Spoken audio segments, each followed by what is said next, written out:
The start of the 2012 football season couldn't have worked out any better for Ohio University. The Bobcats went to State College, popped Penn State, national attention has followed, and now there's big buzz for the home opener at Peden Stadium against New Mexico State. And who are the Aggies? It's time to tell you about them in Bobcat TV's Opponent Preview. Hi everybody, I'm Russ Eisenstein, the voice of the Ohio Bobcats. Program building is incredibly difficult. Bobcat fans certainly know all about that. Hard work has been put in and the Cats are reaping the benefits now. Aggie fans are hoping for the same thing. They've really struggled in Las Cruces. They've had just 4 winning seasons since 1967. The last one came in 2002. Since that 7-5 campaign, they've had 29 wins. There are certainly difficulties in their program building just based on where they're located.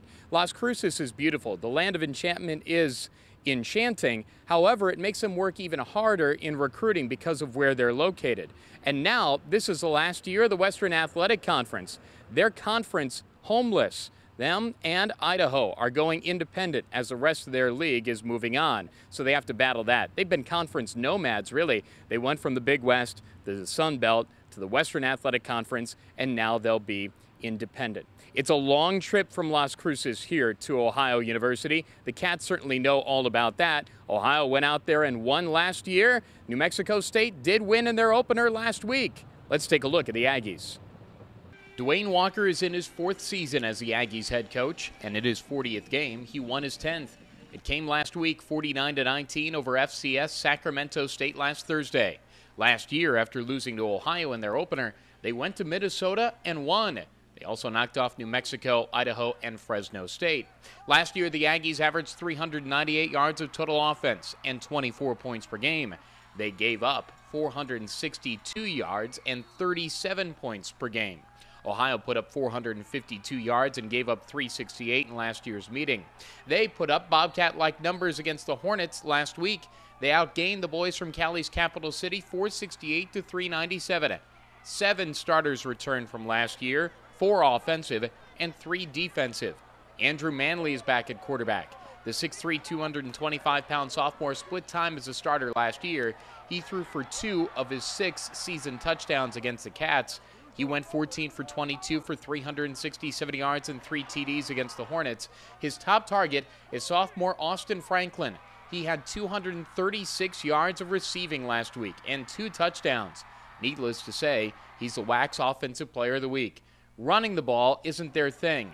They ran 40 times last week for 101 yards. Sac State did sack the Aggies 4 times. Defensively, they lost their top 5 tacklers from last year. Linebacker Brian Bonilla is back. He was one of 3 with double-digit tackles last week. Trayshawn Nixon joins Bonilla and Alexander Lavoie at linebacker. Nixon had a career-high 15 tackles last week. 2 were for loss. In the 7-team WAC, the Aggies were picked 4th. Ohio does have several ties to New Mexico State's program. 4 current Bobcat coaches used to work or play at New Mexico State. Jesse Williams, Ohio's defensive line coach, was in Las Cruces last year. Jerry Godowski is the Bobcats' co-offensive coordinator. He was at NMSU as well. Kevin Leitner is Ohio's offensive line coach, and Andrew Mooney started off his playing career there. He was a second-team All-Sun Belt Conference selection before turning into a very reliable tight end for the Bobcats. Our coverage on the People's Bank Ohio IMG Sports Network starts at 6 o'clock on Saturday with the kick at 7. Bring your radios to Peden Stadium. Should be a lot of fun. That's the opposition preview of New Mexico State. For Chris Sabo and Evan Shaw and the rest of the Bobcat TV crew, I'm Russ Eisenstein. This is Bobcat TV.